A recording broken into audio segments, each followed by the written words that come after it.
दोस्तों, हर 3 साल के बाद आने वाला महीना उसको हम अधिक मास कहते हैं।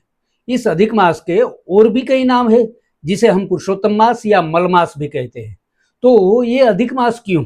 सूर्य और चंद्रमा की गति के हिसाब से एक वर्ष पूरा होने में काफी अंतर होता है। यानी कि चंद्रमा की गति तेज है तो वो थोड़े कम दिनों में एक वर्ष पूरा करता है, और सूर्य की गति थोड़ी धीमी है तो उनको एक वर्ष पूरा करने में 365 दिन लगते हैं। सूर्य और चंद्र की गति को सीधा रखने के लिए हमें एक महीना अतिरिक्त लगता है। इस महीने को हम अधिक मास बोलते हैं, यानी कि पुरुषोत्तम मास बोलते हैं। दोस्तों, पृथ्वी को सूर्य का एक चक्कर लगाने में लगभग 365 दिन और 6 घंटे लगते हैं। उसी तरह चंद्रमा को चक्कर लगाने में 354 दिन और 9 घंटा लगता है, यानी कि पूरे 11 दिन का एक गैप बनता है। तो हर 3 साल में 11-11 यानी कि 33, ये 30 दिन या 33 दिन एक्स्ट्रा हो जाते हैं सूर्य और चंद्र की गति को मिलाने में।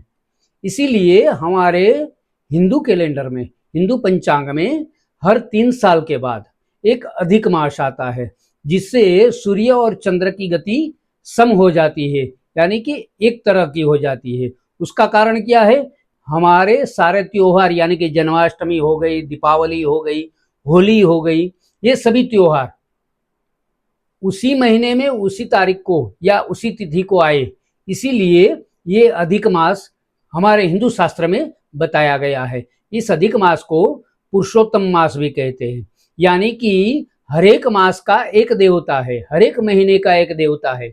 पर ये जो अधिक मास है, ये अधिक मास में किसी देवता ने अपना नाम नहीं दिया है, इसीलिए इसको मल मास कहा गया।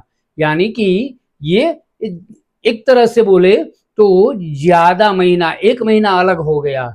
इसीलिए भगवान पुरुषोत्तम यानी कि भगवान नारायण ने इस पर प्रसन्न होकर अपना नाम दिया है। इसीलिए इसको हम बोलते हैं पुरुषोत्तम मास।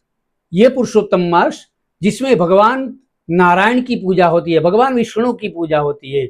और पुरुषोत्तम मास भगवान ने अपना नाम दिया, यही नहीं बल्कि हमारे पुराणों में इसकी कथा भी बताई गई कि जो भी व्यक्ति दूसरे महीने में जो भी व्रत, दान, जप, यज्ञ, याग आदि करता है, उससे अधिक फल देने वाला ये पुरुषोत्तम मास है।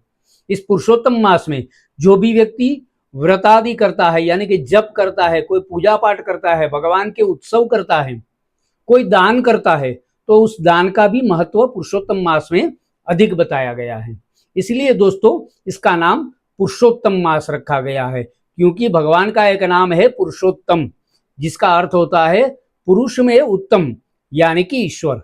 ईश्वर के नाम पर इस महीने का नाम रखा गया है, जिसको हम बोलते हैं अधिक मास। इस पुरुषोत्तम मास में सूर्य संक्रांति नहीं होती है, यानी कि सूर्य अपना राशि परिवर्तन नहीं करता है। पूरे महीने सूर्य संक्रांति नहीं होती है, इसीलिए इस मास में कोई भी मांगलिक कार्य नहीं होता है। मांगलिक कार्य किसे हम कहेंगे? विवाह, वास्तुयाग, गृह प्रवेश, मुंडन आदि कार्य है, उसको शुभ कार्य माना गया है। इसलिए ये मल मास में, यानी कि अधिक मास में, यानी कि पुरुषोत्तम मास में ये सभी कार्य वर्जित कहे गए हैं। हमारे शास्त्र के अनुसार ये कोई भी कार्य इस मास में नहीं हो सकता है। इस महीने में आप क्या करेंगे तो क्या अधिक से अधिक लाभ मिलेगा? व्रत करे, जप करे, दान इत्यादि करे। इस महीने में सबसे ज्यादा पवित्र तीर्थ में जाकर पवित्र स्नान करें, तो ये भी आपको पुण्य देने वाला है।